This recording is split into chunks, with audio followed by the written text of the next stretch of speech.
तो जय हिंद, वंदे मातरम। प्यारे साथियों, बहुत बहुत स्वागत करता हूं आप सभी का एक बार फिर से एयरफोर्स नॉन कम्बाटेंट एग्जाम 2026 से रिलेटेड जीके और इंग्लिश के मोस्ट इंपॉर्टेंट क्वेश्चनों की नई वीडियो में। दोस्तों, आज की वीडियो में हम जीके और इंग्लिश के मोस्ट इंपॉर्टेंट क्वेश्चन और एक्सपेक्टेड क्वेश्चनों को कवर करने वाले हैं, तो वीडियो में लास्ट तक जरूर से बने रहिएगा। दोस्तों, जितने भी चैनल पर वीडियो आ रही है उन सभी वीडियो को कंप्लीट देखिए और उन क्वेश्चनों को याद जरूर से कर लीजिएगा जिसका आंसर आपका गलत जा रहा है। तो चलिए आज की वीडियो की शुरुआत करता हूं, लेकिन उससे पहले चैनल पर यदि आप नए हैं तो चैनल को जरूर से सब्सक्राइब करके नोटिफिकेशन बेल को ऑल पर सेट जरूर से कर लीजिएगा, जिससे दोस्तों आपको नेक्स्ट वीडियो की नोटिफिकेशन सबसे पहले मिल पाए। दूसरी बात कि आपका एग्ज़ाम बहुत ही जल्द अब कवर करा लिया जाएगा, तो अब आपके पास बहुत कम समय बचा हुआ है, इसलिए प्रिपरेशन बहुत अच्छी तरीके से आपको करनी है। और कम से कम दोस्तों 25 से 26 क्वेश्चन आपको एग्ज़ाम में राइट करके आने हैं 30 क्वेश्चन में से, जिससे आपका सिलेक्शन आसानी से हो पाए। तो चलिए आज की वीडियो की शुरुआत करते हैं, बट वीडियो अगर अच्छी लगे तो लाइक जरूर से कर दीजिएगा। तो पहला क्वेश्चन आप सभी के सामने है कि भारत का सर्वोच्च सैन्य पुरस्कार परमवीर चक्र जीतने वाले पहले भारतीय कौन थे। इंपॉर्टेंट क्वेश्चन है, सेना से रिलेटेड क्वेश्चन है, एग्जाम में पूछ सकता है और इसका राइट आंसर क्या होगा आप सभी बताएंगे। ऑप्शन में क्या दिया गया है, major Somnath Sharma, captain Vikram Batra, lance Naik Albert Ekka या फिर नायक जदुनाथ सिंह। कौन सा राइट आंसर होगा। हमसे पूछा है सर्वोच्च सैन्य पुरस्कार परमवीर चक्र जीतने वाले पहले भारतीय। तो याद रखिएगा इस क्वेश्चन का राइट आंसर आप सभी नोट करेंगे। इस क्वेश्चन का राइट आंसर हो जाता है option A, major Somnath Sharma. इन्हें दोस्तों पहली बार क्या मिला था, परमवीर चक्र मिला था, यानी पहले भारतीय हैं। और किस लिए मिला था, तो 1947 में इंडिया पाकिस्तान का जब युद्ध हुआ था तो उसके लिए दोस्तों इन्हें मरणोपरांत ये पुरस्कार दिया गया था मेजर सोमनाथ शर्मा को। ठीक है, यदि मैं बात करूं ये किस रेजिमेंट से रिलेटेड हैं, तो रेजिमेंट आप सभी को पता है इंडियन आर्मी में रेजिमेंट होता है, यानी बटालियन बटी रहती है कि इनको कहां कहां लगाना है, तो इनको कहां कहां देश की रक्षा के लिए रहना है। तो ये किस रेजिमेंट से रिलेटेड थे, याद रख लीजिएगा कुमाऊं रेजिमेंट से रिलेटेड है। क्वेश्चन बन सकता है एग्जाम में। ठीक है, यदि मैं बात करूं परमवीर चक्र, तो ये दोस्तों एक ऐसा चक्र है जो हर किसी को नहीं दिया जाता है, आपको उत्कृष्ट योगदान के लिए दिया जाता है, वो भी सेना में। तो ये याद रख लीजिएगा अभी तक केवल 21 लोगों को दिया गया है। कितने लोगों को, केवल 21 लोगों को अभी तक दिया गया है। और लास्ट बार दोस्तों 1999 ईस्वी में किसको दिया गया था, तो 1999 ईस्वी में कैप्टन विक्रम बत्रा को दिया गया था। तो ये आपको जरूर से याद रख लेना है। ठीक है, यदि मैं बात करूं कि परमवीर चक्र की शुरुआत कब हुई है, तो परमवीर चक्र की शुरुआत 26 जनवरी 1950 में करी गई थी, यानी ये आपको जरूर से याद रख लेना है। स्थापना इसकी 26 जनवरी 1950 में हुई थी, लेकिन शुरुआत ये 1947 से ही हो गया था। ठीक है, चलिए नेक्स्ट क्वेश्चन की तरफ बढ़ेंगे। अगले क्वेश्चन का आंसर आप बताएंगे कि विश्व का सबसे ऊंचा युद्ध क्षेत्र कौन सा है। कौन सा राइट आंसर हो जाएगा, सियाचिन ग्लेशियर, अक्साई चीन, गिलगित बाल्टिस्तान या फिर लद्दाख।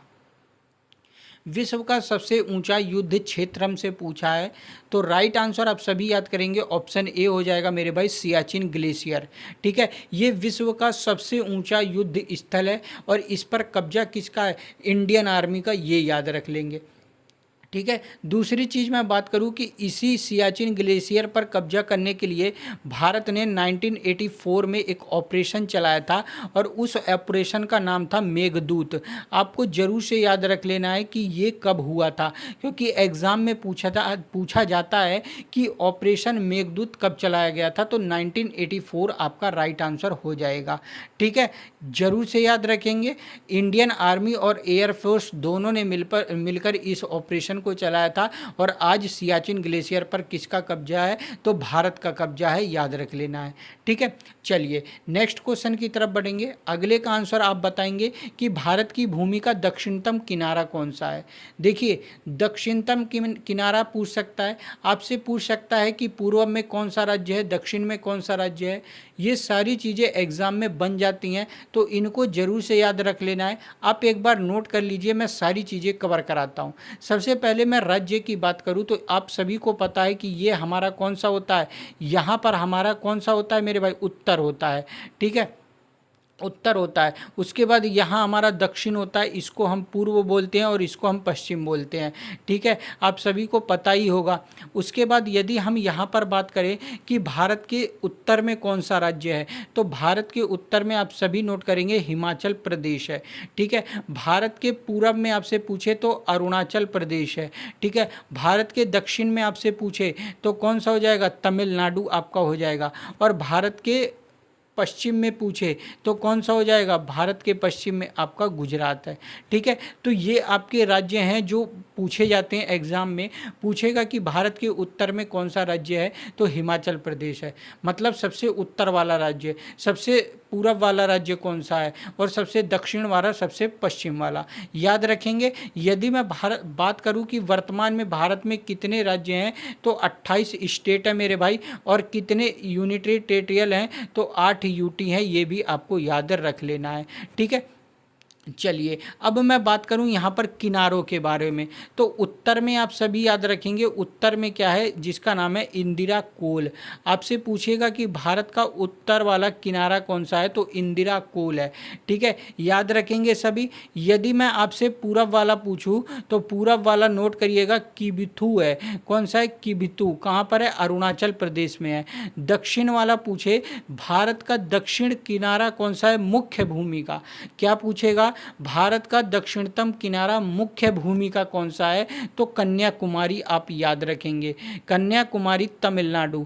यदि मैं बात करूं कि भारत के पश्चिम में पूछे आपसे, तो भारत के पश्चिम में आपका आ जाता है सर क्रीक, जिसे हम गुहार मोती भी कहते हैं। इसे सर क्रीक भी नोट कर लीजिएगा, या गुहार मोती कहाँ पर है, गुजरात में है। तो ये भारत के किनारे हैं, प्रमुख किनारे नोट करिएगा। अब मैंने एक चीज़ बोली थी कि भारत का दक्षिणतम मुख्य भूमि का, तो मुख्य भूमि का पूछे तो कन्याकुमारी आप राइट करेंगे। लेकिन यदि पूछे दक्षिणतम दूरस्थ बिंदु कौन सा है, तो दक्षिणतम दूरस्थ बिंदु आप नोट करेंगे मेरे भाई, इंदिरा पॉइंट है। कौन सा है, इंदिरा पॉइंट है, जिसे दोस्तों पुराना नाम क्या कहा जाता था, पिग्मेलियन पॉइंट या पार्सन पॉइंट के नाम से भी जाना जाता था। ग्रेट निकोबार में है, नोट जरूर से करिएगा। ठीक है, अब दूसरी चीज़, एक और चीज़ एग्जाम में बन जाती है कई बार। ठीक है, आप याद रखेंगे, आपसे पूछे कि उत्तर से लेकर दक्षिण तक की दूरी कितनी है, तो उत्तर से लेकर दक्षिण तक की दूरी 3233 किलोमीटर है, आप नोट करेंगे। ठीक है, यदि आपसे पूछे कि पूरब से लेकर पश्चिम तक की दूरी कितनी है, तो पूरब से पश्चिम तक की दूरी है 2933 किलोमीटर। ये दोनों चीज़ भी आपको ज़रूर से याद रख लेनी है। ठीक है, दूसरी बात मैं बात करूं, आपसे पूछ ले कि अरब सागर, क्या मेरे भाई आपसे पूछ लेता है कि अरब सागर। ठीक है, उसके बाद अरब सागर के बाद आप याद रखेंगे बंगाल की खाड़ी। ठीक है, बंगाल की खाड़ी, और आपसे पूछ ले हिंद महासागर। ये कहाँ पर मिलते हैं, तो ये तीनों मेरे भाई नोट करिएगा, ये कहाँ पर मिलते हैं, कन्याकुमारी में मिलते हैं, जो भारत का मुख्य बिंदु का मुख्य भूमि का अंतिम बिंदु है। ठीक है, यहीं पर ये तीनों मिलते हैं। ठीक है, चलिए नेक्स्ट क्वेश्चन की तरफ बढ़ें। यानी यहाँ पर मैं लगा देता हूँ ऑप्शन बी आपका राइट आंसर हो जाएगा। दक्षिणतम किनारा कौन सा है भारत की भूमि का, तो ये कन्याकुमारी है। ठीक है, चलिए नेक्स्ट क्वेश्चन की तरफ बढ़ेंगे। अगले का आंसर आप सभी बताएंगे कि स्वराज पार्टी का गठन 1 जनवरी 1923 को CR दास और किसने किया था, चित्तरंजन दास और किसने किया था। देखिए इस क्वेश्चन में दो चीज़ें आपको याद रख लेनी है। सबसे पहले कि यहाँ पर स्वराज पार्टी का गठन कब हुआ था, ये डेट आपको याद रख लेनी है, 1923 में हुआ था। और किसने किया था, तो CR दास ने किया था, और साथ में मोतीलाल नेहरू। ऑप्शन ए आपका राइट आंसर हो जाएगा। ठीक है, ये आप याद रखेंगे। चलिए अगले क्वेश्चन की तरफ बढ़ेंगे कि पराक्रम दिवस किस भारतीय स्वतंत्रता सेनानी के सम्मान में मनाया जाता है। इम्पोर्टेंट क्वेश्चन है, और आप सभी बताएंगे कि पराक्रम दिवस किस भारतीय स्वतंत्रता सेनानी के सम्मान में मनाया जाता है, तो राइट आंसर कौन सा होगा। देखिए भगत सिंह के लिए हम मेरे भाई 23 मार्च मनाते हैं। ठीक है, आप सभी को पता है, शहीद दिवस के रूप में। ठीक है, शहीद दिवस के रूप में। तो यहाँ पर महात्मा गांधी की बात करूँ तो 2 अक्टूबर अहिंसा दिवस और 30 जनवरी शहीद दिवस। लेकिन यहाँ पर हमसे पराक्रम दिवस के बारे में पूछा है, तो आप सभी याद रखेंगे पराक्रम दिवस मेरे भाई मनाया जाता है 23 जनवरी को। ठीक है, कब मनाया जाता है, डेट आप याद रखेंगे 23 जनवरी को मनाया जाता है। और किसके सम्मान में मनाया जाता है, तो नेताजी सुभाष चंद्र बोस, ऑप्शन सी आपका राइट हो जाएगा। ठीक है, चलिए अब यहाँ पर मैं बात करूँ, एक और चीज़ आपको याद रख लेनी है मेरे भाई। आपसे पूछ लेता है कि सरदार वल्लभ भाई पटेल को सरदार की उपाधि किसने दी थी। तो सरदार वल्लभ भाई पटेल को सरदार की उपाधि बारदोली सत्याग्रह आंदोलन किया था, उसी आंदोलन की महिलाओं ने इन्हें सरदार की उपाधि दी थी। और वो आंदोलन हुआ कब था, तो 1928 में हुआ था, और वो क्या था, किसान आंदोलन था। ये भी आपको याद रख लेना है। ठीक है, चलिए नेक्स्ट है आप सभी का कि जारी पुस्तक अमृत का प्याला राम जन्मभूमि चुनौती और प्रतिक्रिया के लेखक कौन है। इम्पोर्टेंट बुक है, आपको ज़रूर से याद रख लेना है। और इसके लेखक कौन है, तो इसके राइटर याद रखिएगा, ऑप्शन बी आपका राइट हो जाएगा, सुरेंद्र कुमार पचौरी। कौन है मेरे भाई, सुरेंद्र कुमार पचौरी। चलिए नेक्स्ट का आंसर आप सभी बताएंगे कि भारत की पहली वंदे भारत स्लीपर ट्रेन किन 2 स्टेशनों के बीच चलती है।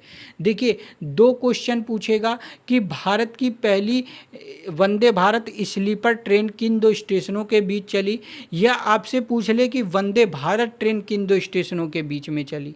दोनों का आंसर आपको याद रख लेना है। यदि वंदे भारत स्लीपर ट्रेन की बात करें तो राइट आंसर आप सभी याद रखेंगे, हावड़ा से गुवाहाटी, ऑप्शन बी राइट हो जाएगा। लेकिन यदि आपसे केवल इतना पूछे कि वंदे भारत ट्रेन कहाँ पर चली है, तो वंदे भारत के लिए नई दिल्ली याद रखेंगे। और आप सभी नई दिल्ली के साथ, नई दिल्ली से कहाँ के लिए, वाराणसी के लिए। कहाँ के लिए, वाराणसी के लिए, ऑप्शन आपका राइट होगा। ठीक है, चलिए नेक्स्ट आप सभी बताएंगे कि इंसुलिन का प्रयोग किस बीमारी के उपचार में होता है। इम्पोर्टेंट है, यदि मैं बात करूं कि इंसुलिन का प्रयोग किस बीमारी के उपचार में होता है, तो राइट आंसर ऑप्शन ए हो जाएगा, डायबिटीज के उपचार में होता है। ठीक है, चलिए अगला आप सभी बताएंगे कि सत्रिय नृत्य किस राज्य का शास्त्रीय नृत्य है। वीडियो आपने देखी है तो कंप्लीट इसका आंसर आप दे देंगे। यदि हम बात करें यहाँ पर सत्रिय नृत्य की, तो आप सभी याद रखेंगे कि शास्त्रीय नृत्यों की संख्या कितनी है मेरे भाई। भारतीय संगीत नाटक अकादमी के अनुसार 8 है, लेकिन केंद्र सरकार के अनुसार 9 है।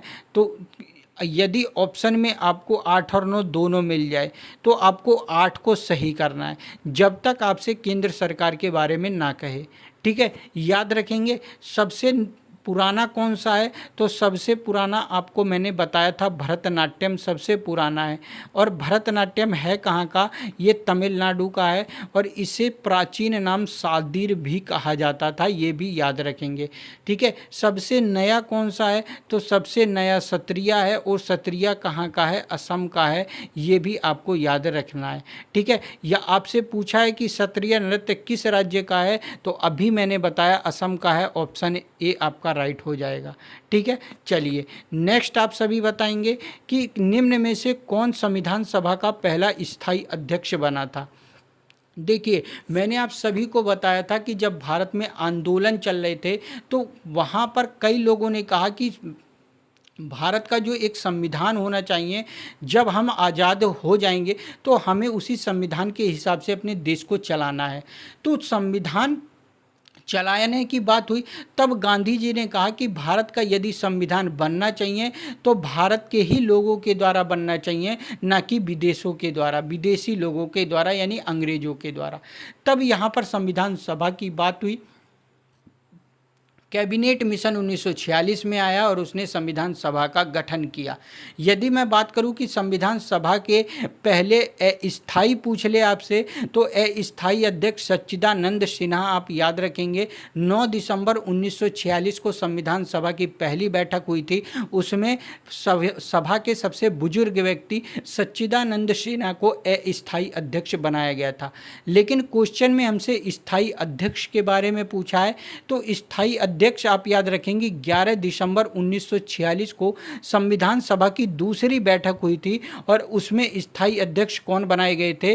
तो स्थायी अध्यक्ष डॉक्टर बी आर अम्बेडकर बनाए गए थे। राइट है, बी आर अम्बेडकर कह रहा हूँ, डॉक्टर राजेंद्र प्रसाद याद रखिएगा।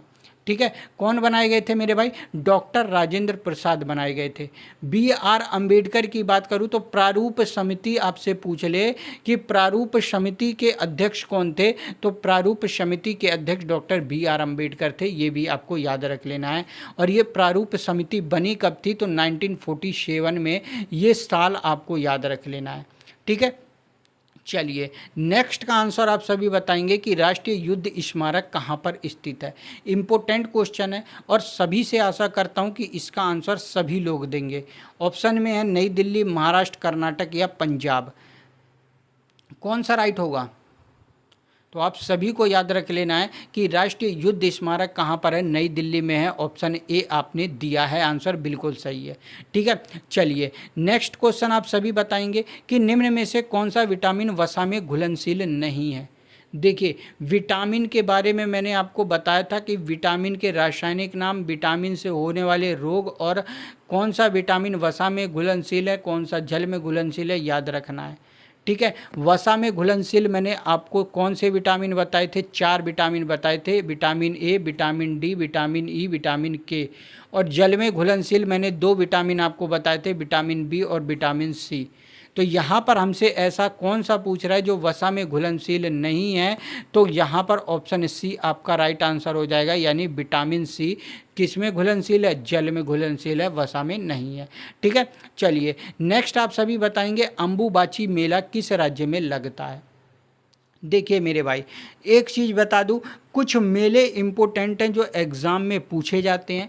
सबसे पहले आपको याद रख लेना है मेरे भाई सोनपुर का मेला। ठीक है, सोनपुर मेला कहाँ पर लगता है? तो सोनपुर मेला बिहार में लगता है और यह एक पशुओं का मेला है, आपको याद रख लेना है। ठीक है, दूसरा आप मेला याद रखेंगे, आपसे पूछता है सूरज कुंड मेला। तो सूरज कुंड मेला फरीदाबाद हरियाणा में लगता है। कहाँ पर? फरीदाबाद हरियाणा में लगता है और हस्तशिल्प कला का ये मेला है। ठीक है, दूसरा आप याद करेंगे पुष्कर मेला। पुष्कर मेला कहाँ पर लगता है? आप सभी को याद रहना है मेरे भाई, राजस्थान में।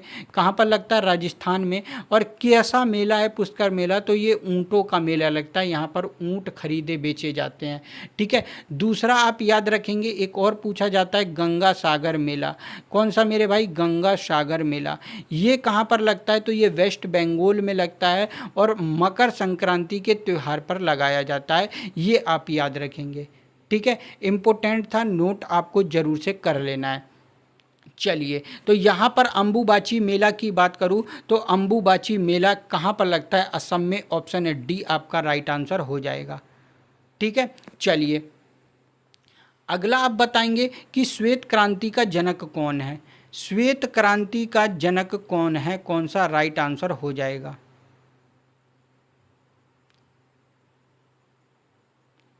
तो मेरे भाई याद रख लीजिएगा, श्वेत क्रांति के जनक के बारे में doctor Verghese Kurien right answer हो जाएगा, ऑप्शन ए आप सभी का। ठीक है, अब कुछ इम्पोर्टेंट चीज़ आप याद कर लेंगे जो क्रांति से रिलेटेड पूछी जाती है, वो भी बता रहा हूँ। सबसे पहले श्वेत क्रांति आपसे पूछे तो डॉक्टर वर्गीस कुरियन और 1970 ईस्वी में श्वेत क्रांति की शुरुआत हुई थी, यानी दुग्ध उत्पादन से रिलेटेड है। ठीक है, एम.एस. स्वामीनाथन का नाम आपको याद होगा कि ये हरित क्रांति से संबंधित है। भारत में हरित क्रांति के जनक कौन थे? तो एम.एस. स्वामीनाथन थे। और दोस्तों हरित क्रांति किससे संबंधित है? तो खाद्यान्न उत्पादन से संबंधित है। और यहाँ पर जब हरित क्रांति प्रयोग की गई, हरित क्रांति में क्या हुआ? उच्च किस्म वाली बीजों का प्रयोग किया गया और पंजाब में, याद रख लीजिएगा, और पंजाब में गेहूं और जौ का उत्पादन बढ़ा था। ये पूछा जाता है एग्ज़ाम में। ठीक है, यदि आपसे पूछे कि विश्व में हरित क्रांति के जनक कौन है तो नॉर्मन बोरलॉग का नाम आपको याद रख लेना है। ठीक है। अब मैं क्रांति आपको नोट करा रहा हूँ, कौन कौन सी क्रांति किससे संबंधित है, एग्जाम में पूछी जाती है, नोट आप सभी एक बार करते चलेंगे। हरित क्रांति मैंने आपको बताया कि हरित क्रांति किससे संबंधित है, खाद्यान्न उत्पादन से संबंधित है, नोट करिएगा। ठीक है। अगली आप नोट करेंगे श्वेत क्रांति। श्वेत क्रांति किससे संबंधित है, दुग्ध उत्पादन से संबंधित है, नोट करेंगे। अगली क्रांति आप मेरे भाई नोट करेंगे नीली क्रांति। नीली क्रांति किससे संबंधित है, मछली उत्पादन से संबंधित है। ठीक है। अगली क्रांति आप याद रखेंगे पीली क्रांति। पीली दोस्तों किससे है, तिलहन उत्पादन से, यानी सरसों के उत्पादन से संबंधित है। अगली आप याद करेंगे लाल क्रांति। लाल क्रांति किससे संबंधित है, तो मांस और टमाटर के उत्पादन से संबंधित है। अगली क्रांति आप नोट करेंगे भूरी क्रांति। तो भूरी क्रांति मेरे भाई उर्वरक उत्पादन से संबंधित है। नेक्स्ट क्रांति आप सभी नोट करेंगे काली क्रांति या कृष्ण क्रांति भी कहा जाता है। ये किससे संबंधित है, पेट्रोलियम से संबंधित है, पेट्रोलियम उत्पादन से। ठीक है। आपसे पूछा जाए सुनहरी क्रांति किससे संबंधित है, तो सुनहरी क्रांति के लिए आप याद रखेंगे बागवानी से संबंधित है। ठीक है। आपसे पूछ ले मेरे भाई रजत क्रांति किससे संबंधित है, तो अंडा उत्पादन से संबंधित है। आपसे पूछ ले मेरे भाई गोल क्रांति किससे संबंधित है, तो आलू उत्पादन से संबंधित है। आपसे पूछ ले गुलाबी क्रांति किससे संबंधित है, तो ये झींगा उत्पादन से संबंधित है। आपसे पूछ ले मेरे भाई सिल्वर क्रांति किससे संबंधित है, तो सिल्वर क्रांति आप याद रखेंगे कपास के उत्पादन से संबंधित है।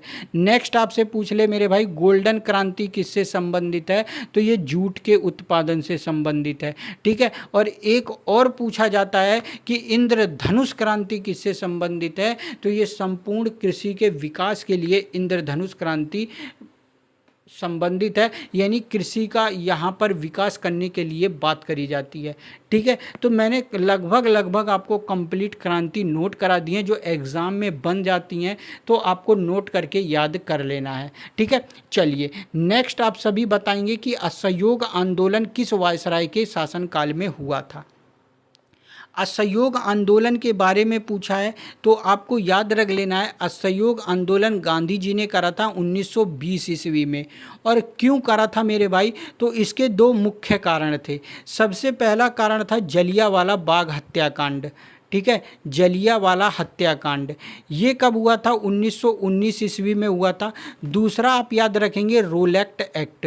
रोलेट एक्ट का क्या मतलब था, इसको गांधी जी ने काला कानून कहा था। ये भी 1919 में आया था। ना दलील ना वकील की बात करी गई थी, यानी अगर सरकार को, जो अंग्रेजी सरकार है उसको आपके ऊपर शक है तो आपको बिना किसी मतलब के, बिना किसी जानकारी के अरेस्ट कर लिया जाता था, और उसके लिए ना आप वकील कर सकते थे ना आपकी कोई सुनवाई होती थी।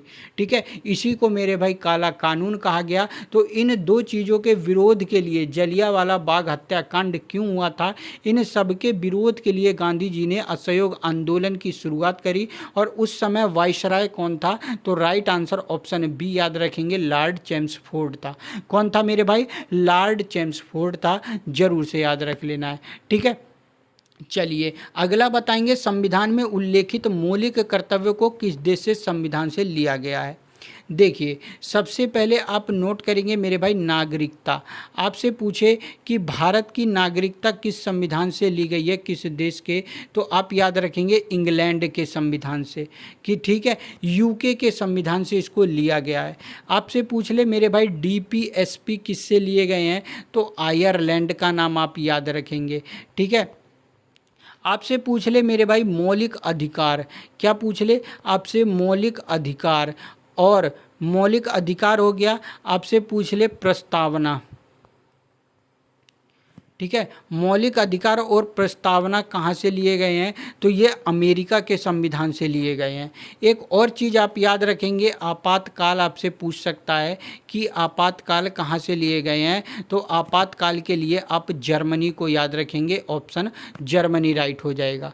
ठीक है। अब हमसे मौलिक कर्तव्य की बात करी है, किस देश के संविधान से लिया गया है, तो रूस आप याद रखेंगे, ऑप्शन ए आपका राइट हो जाएगा। ठीक है। चलिए अगला आप सभी बताएंगे इसका आंसर कि किस मुगल शासक ने दीन इलाही धर्म की स्थापना करी थी। इम्पोर्टेंट है और राइट आंसर मैं बता चुका हूँ।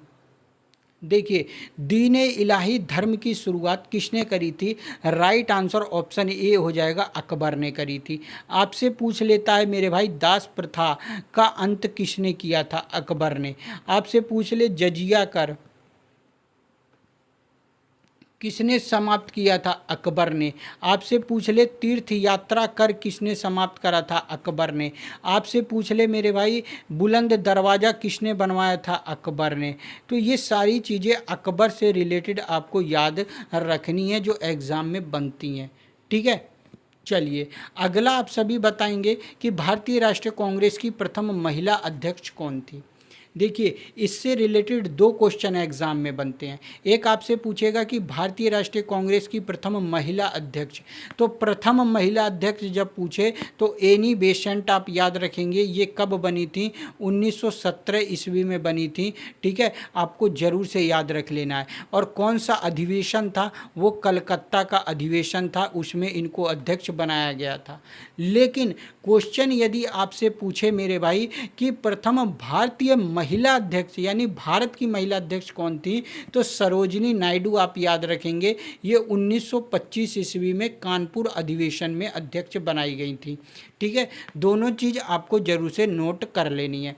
चलिए, नेक्स्ट आप सभी बताएंगे कि ध्वनि की गति किस माध्यम से सर्वाधिक होती है? यानी ठोस में होती है, द्रव में, गैस में, या सभी माध्यमों में समान होती है? कौन सा राइट हो गया? देखिए, ध्वनि की गति की बात कर रहा है तो आपको याद रख लेना है, ध्वनि सबसे ज़्यादा ठोस में होती है। सॉलिड आपका राइट आंसर हो जाएगा, यानी ऑप्शन ए, ठीक है। चलिए, नेक्स्ट आप सभी बताएंगे कोणार्क मंदिर का निर्माण किसने करवाया था? वेरी इंपॉर्टेंट है, और इसका राइट आंसर आप सभी को मेरे भाई कमेंट करके बताना है, ठीक है। मैंने आप सभी को बताया था कि मैं क्वेश्चनों के नंबर्स बढ़ाने वाला हूं, तो अब से डेली दोस्तों 20 क्वेश्चन आपको जीके के देखने को मिलेंगे और 15 क्वेश्चन आपको मैं इंग्लिश के कवर कराऊंगा। यानी 15 क्वेश्चन जीके, 15 क्वेश्चन इंग्लिश, बिल्कुल पेपर जैसे क्वेश्चन आपको देखने को मिलेंगे, ठीक है। चलिए, अब इंग्लिश के क्वेश्चनों को कवर करते हैं, इसका आंसर आप कमेंट करके बताएंगे, ठीक है। चलिए, अगला क्वेश्चन है इंग्लिश का, identify the correct preposition to complete the sentence. यानी यहाँ पर हमसे पूछ रहा है कि प्रीपोजिशन कौन सा एकदम एक्यूरेट सही होगा, ठीक है। She is indifferent dash the outcome of the game. देखिए, इनडिफरेंट, इनडिफरेंट का मतलब क्या होता है मेरे भाई? आप सब बताएंगे। सबसे पहले, इनडिफरेंट का मतलब होता क्या है? तो इनडिफरेंट का मतलब होता है कि मेरा किसी काम में जैसे रुचि नहीं है, ठीक है। कोई चीज़ या मुझको परेशान कर रही हो, जैसे एक तरीके के उदासीन वर्ड बोल दिया जाता है, वो इनडिफरेंट में यूज़ होता है, ठीक है। तो यदि आप याद रखेंगे, यदि सेंटेंस में इनडिफरेंट वर्ड का यूज़ हुआ है तो उसके साथ हम हमेशा किसका यूज़ करते हैं? प्रीपोजिशन टू का यूज़ करते हैं। ऑप्शन ए आपका राइट होगा। यानी कोई चिंता हो, ठीक है, कोई दुख हो, उसको व्यक्त करने के लिए हम हमेशा प्रीपोजिशन टू का यूज करते हैं। और यहाँ पर इनडिफरेंट वर्ड हमें बता रहा है कि किसी चीज़ की चिंता है या किसी चीज़ का दुख है, ठीक है। She is indifferent to the outcome of the game, यानी कहने का मतलब है वह व्यक्ति खेल का जो रिजल्ट था उसके लिए दुखी था, ठीक है। चलिए, अगला आप सब बताएंगे, चूज द मोस्ट अप्रोप्रिएट सिनोनियम। सिनोनियम आपको बताना है और वर्ड दिया गया प्रोलिफिक, कौन सा राइट आंसर होगा? देखिए, सबसे पहले मैं प्रोलिफिक का मतलब बताता हूँ। तो प्रोलिफिक का मतलब हो जाता है कोई उर्वरा, उर्वर भूमि, ठीक है। उर्वर भूमि को हम प्रोलिफिक बोलते हैं। यहाँ पर हमें सिनोनियम बताना है। तो देखिए, अनप्रोडक्टिव का मतलब क्या होता है? जैसे प्रोडक्टिव का मतलब होता है कि प्रोडक्शन यानी किसी चीज़ का उत्पादन करना, ठीक है। प्रोडक्शन यानी किसी चीज़ का उत्पादन करना। अनप्रोडक्टिव मतलब कोई ऐसी वस्तु जिसका उत्पादन ना हुआ हो, ठीक है। चलिए, फ्रूट फल का यूज़ किस लिए होता है? फलदायक के लिए, ठीक है। किसके लिए? फलदायक के लिए। बैरेन का मतलब क्या होता है? इसका मतलब होता है मेरे भाई बंजर, ठीक है। और ऑस्ट्रेलिया का क्या मतलब होता है? बांझ, ठीक है। अब यहाँ पर देखिए प्रोलिफिक का मतलब क्या होगा, उर्वर।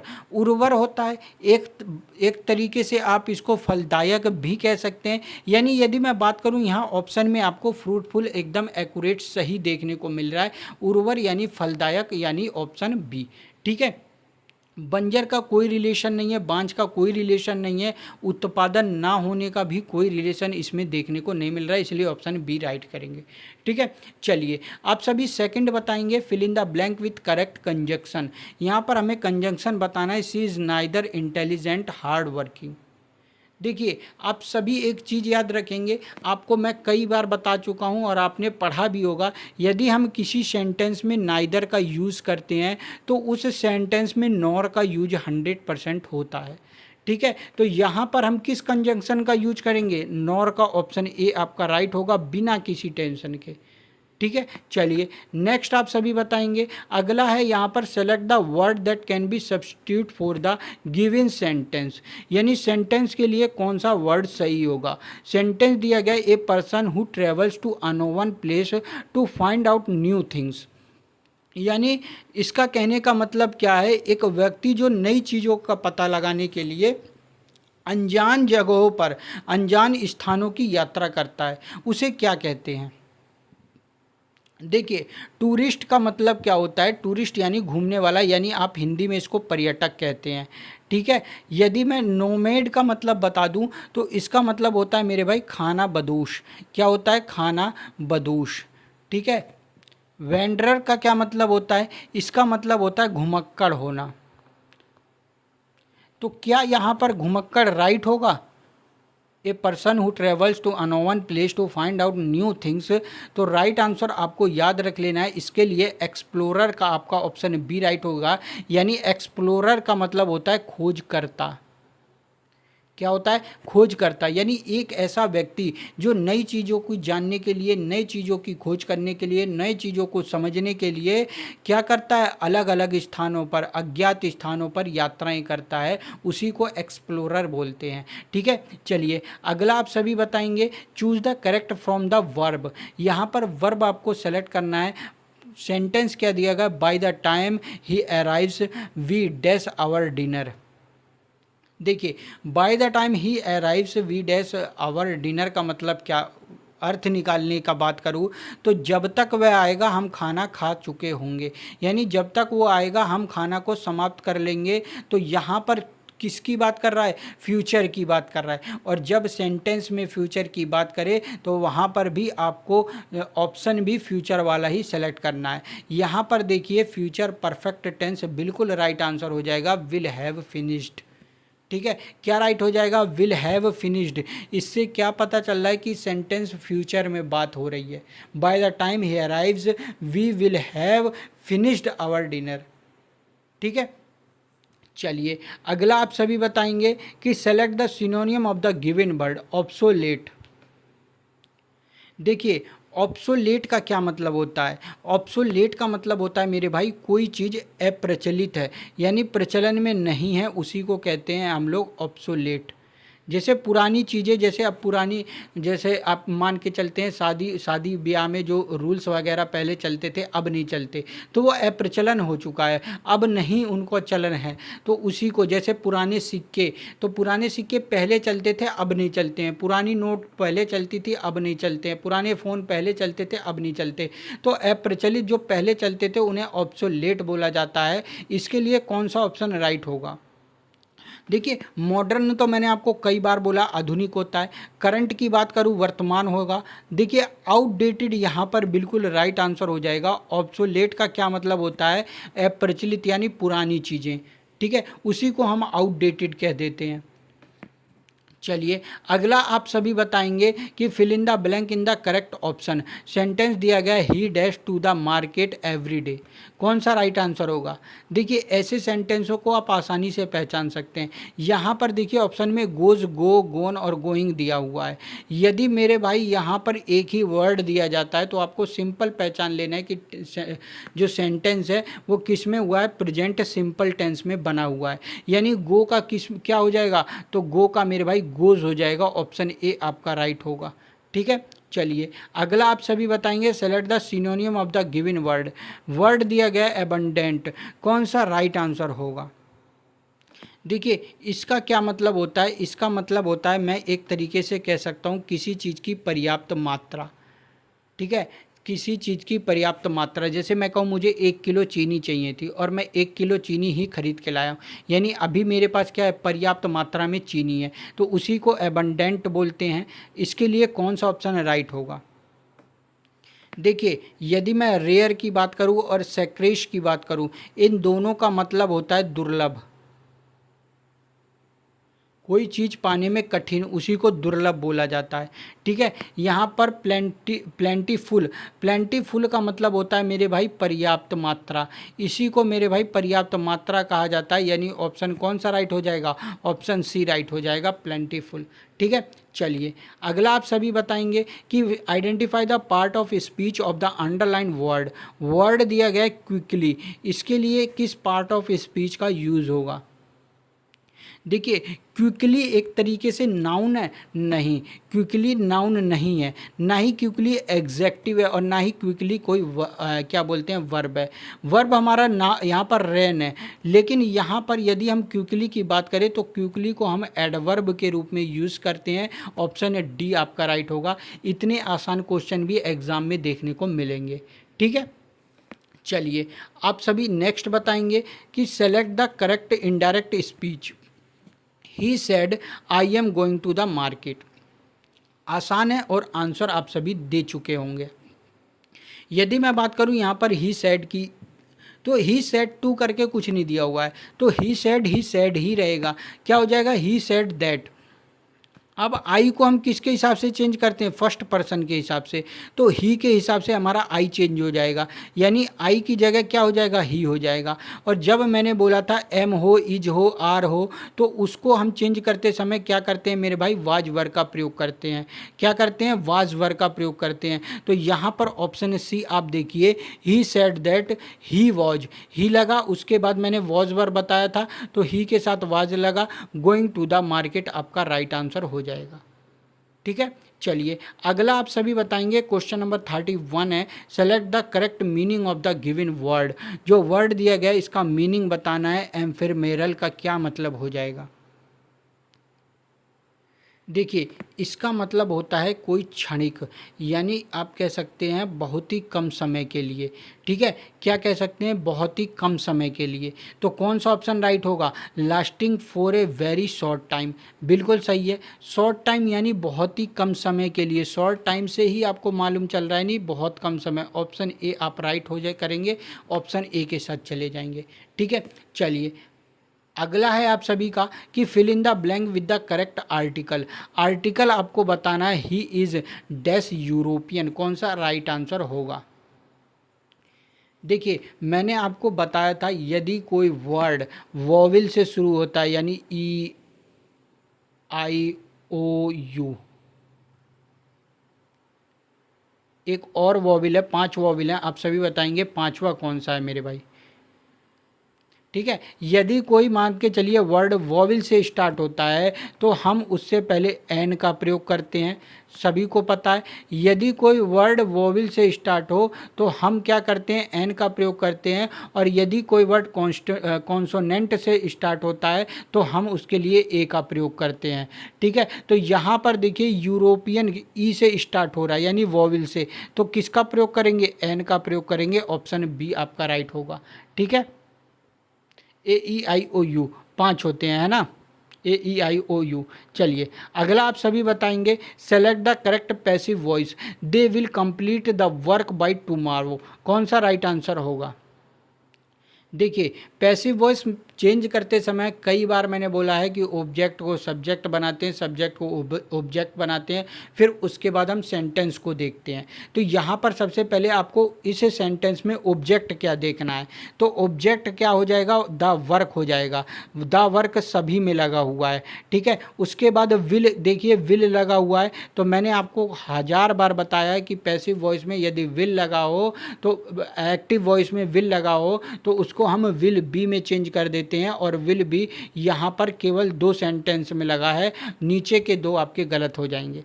ठीक है। उसके बाद आप देखेंगे कि मैंने आपको बोला कि कभी भी एक्टिव वॉइस से पैसिव वॉइस बनाते समय वर्ब की थर्ड फॉर्म यूज करते हैं, और यहाँ पर देखिए वर्ब की फर्स्ट फॉर्म यूज हुई है, एक ये गलत हो जाएगा।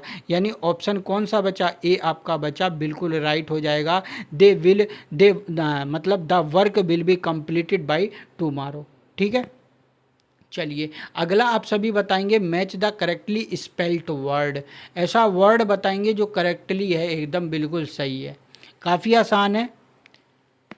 कौन सा हो जाएगा, ऑप्शन बी FEBRUAR बाई फरवरी। ठीक है, चलिए अगला बताएंगे select the antonym of the given word. तो देखिए इसका आपको क्या करना है, एंटोनियम बताना है। ठीक है, ऑप्टिमिस्टिक का क्या मतलब होता है, और इसका आंसर आप सभी मेरे भाई कमेंट करके बताएंगे। ठीक है, और आप सभी आज मुझे बताएंगे कि इन 35 क्वेश्चंस में से कितने क्वेश्चन आपने राइट करे हैं। ठीक है, क्योंकि मैं 20 क्वेश्चन जीके के कवर कराया हूँ, 15 क्वेश्चन इंग्लिश के कवर कराया हूँ। कितने क्वेश्चन आप राइट कर पाए हैं एक बार कमेंट जरूर से करिएगा। वीडियो मेरी अच्छी लगी हो तो लाइक जरूर से कर दीजिएगा, सब्सक्राइब जरूर से कर दीजिएगा, टेलीग्राम चैनल के साथ जुड़ जाइएगा, लिंक वीडियो के डिस्क्रिप्शन में आपको देखने को मिल जाएगी।